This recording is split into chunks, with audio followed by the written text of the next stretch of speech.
This week the internet's been all about the Kung Fu or Tai Chi versus MMA fight that happened in China last week. Basically what's happening in China is what was happening in America 20 years ago when the Gracies were going around challenging people. And so people are saying, there are two camps. There's some people saying, oh, Tai Chi's a scam, it's nonsense. And on the other hand, there's the people saying, no, Tai Chi's really deadly and he couldn't use his art because he would have killed the MMA fighter and all that. I can't believe this argument's still going on. It's crazy.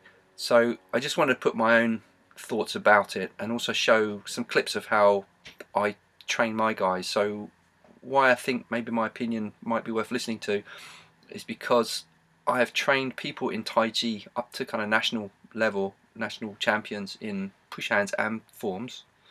But also I've trained MMA fighters, and I've trained again champions from scratch to national champion in MMA. Possibly, I don't know of anybody else that's sort of covered both camps and has trained people up to the high level in both. So that's my I don't know, expertise. Having said that, I'm making no claims about deadly Tai Chi. I'm making no claims about being a great fighter or something like that. I just want to make a realistic, no-nonsense case. So is it about a style that's being called into question, or is it about an individual? Is it about a method that's being called into question, or is it about a technique? So an example would be, in the early UFCs, the Brazilian Jiu-Jitsu was absolutely dominant. And yet in modern MMA, you won't find a single champion in the UFC that only trains Brazilian Jiu-Jitsu, only rolls in a gi. You won't see it. Modern MMA guys will have trained some kind of standing grappling, some kind of striking, and some kind of ground fighting. Does that mean BJJ doesn't work in MMA? Of course not. What it means is the technique, certain techniques of the style have been shown to work. Same thing for boxing, same thing for wrestling. Some Olympic wrestling moves simply wouldn't make sense from MMA, giving up your back, etc. Some boxing moves wouldn't make sense from MMA because you get kneed in the face, and so on and so forth. So each style has certain techniques which are practical for real fighting. The real question is, are you training it in a functional way? So Tai Chi, what about Tai Chi? You're looking at the slow forms and people are saying, what's that got to do with fighting? And honestly, if someone's claiming that come and learn some super secret slow form and do some special breathing exercise and you'll be able to fight an MMA guy, if anyone's saying that, I would say yes, it's a scam. Stay away from it. It's nonsense. It gives Chinese martial arts a bad name. But Tai Chi is very functional in different ways depending on what you want. A lot of people are not practicing for fighting. They want to do the movements for their posture, for their balance, for their relaxation, for their meditation. And absolutely, Tai Chi is really, really good for that. So what about for fighting? Well, my contention is every single movement in the Tai Chi form has a fighting application. And even if you're not training for fighting, it's good to know the application so you can understand the intent, how you use your mind, how you use your body, how they work together. However, if you want to be a fighter, you need to train functional training methods. That means some kind of non-cooperative practice, some kind of sparring. So I'm going to give an example.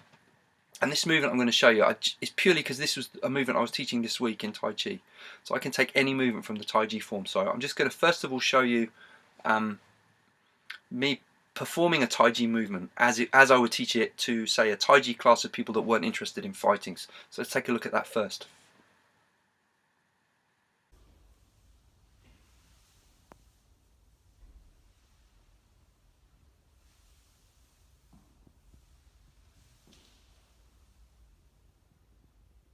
That was Yang style Tai Chi, Golden Rooster, step back thrust palm. So a lot of people could get a lot of benefit from that exercise. There's a lot of core stability. Being able to bring the leg back and the hand forward at the same time works the cross extension, working through the body, opening the upper body and so on. So is it functional from that point of view? Yes. Do people practice it for health? Yes. But what about fighting? So one possible self-defense application of this, you've gone from the knee strike. Very common, someone's going to try and grab your knee, maybe to take you down. In wrestling would be a single leg takedown. So you need to get the leg back while keeping the body forward. The hand piercing forward, in wrestling called a crossface move. So I taught exactly the same movement to my MMA guys, but it's going to look a little different. Same but different. So have a look at this first. When you go to take down, first one. The other one's where you're doing it in sparring, catches it at some point, react. The same movement, solo form, like a shadow boxing, and with a partner. And I don't think it's anything that an MMA guy would look at and say, that's ridiculous, that would never work. On the contrary, it's a fairly standard single leg defense that you see used at the highest level of MMA. But that doesn't mean because you've learned the form and you've learned the application, that means you can actually use it. There's a next step, is really important, which is the specific drilling. There's many different ways to finish the single leg takedown. There's many different ways to defend it. So the next step will be some kind of free practice. One person's working knees, the other person's trying to catch it, and then you defend the takedown. So that would be the next step. So here's an example of that.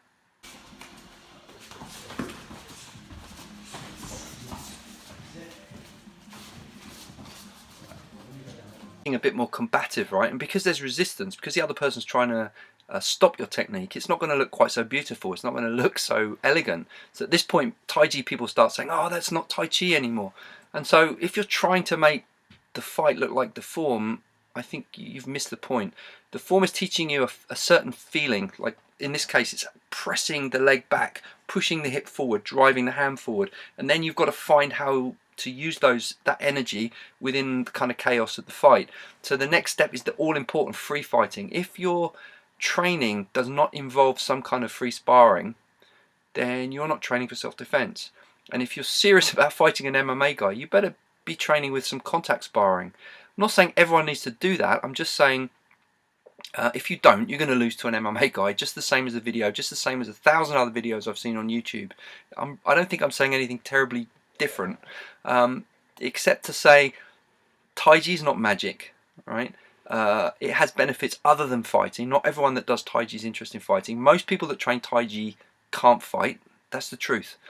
It doesn't mean that the Tai Chi techniques are not useful for fighting. It simply means you have to train them functionally to be able to use it for fighting. If I took some people, train them intensively in the Tai Chi techniques, and then put them into an MMA match, they would do much better than the fellow on the video that got beaten up because he'd obviously never sparred.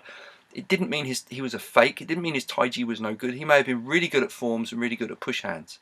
However, without some kind of sparring, free fighting practice, you will not be able to use the skills that you learn in your martial art in a real situation. I don't care whether that's Tai Chi, any kind of Kung Fu. I mean, even arts which are shown to work, boxing is very effective, but if you only did like a boxercise class and never sparred, and then you got in the ring with a professional fighter, you wouldn't do very well. So again, it's not to poo-poo Tai Chi, but it's also not to make any silly, unrealistic claims about it. Benefits of Tai Chi for older people: improving the memory, improving the balance, increasing the bone density, very, very good health benefits. For young guys who want to use it for fighting, you need a teacher that can actually show you the proper applications, not fantasy, but the real applications. And yeah, I can show you any move from any Tai Chi form. All of the postures have realistic applications if you know it, and then you have to train it realistically. So using protective equipment, shin pads, gloves, padded walls, padded floor enables us to do more realistic sparring. We should be able to get an even higher level of skill than the old generations, because we've got access to more information, more cross training, better protective equipment. I think it's no excuse not to make our arts functional if that's what you want. If you're claiming to teach fighting and you're not doing some kind of this sort of practice, then yeah, I would say it's a scam, it's cheating people. If you're not claiming to be fighting, no, don't worry about it, it's fine. As long as people are benefiting, they're feeling good, they're moving well, improving their flexibility, then that's great.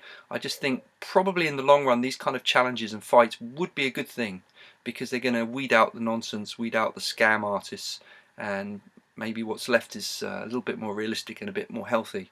So thanks for listening. Any comments, please put them in the below or on the Facebook group as usual, and I'll see you in class. Thanks.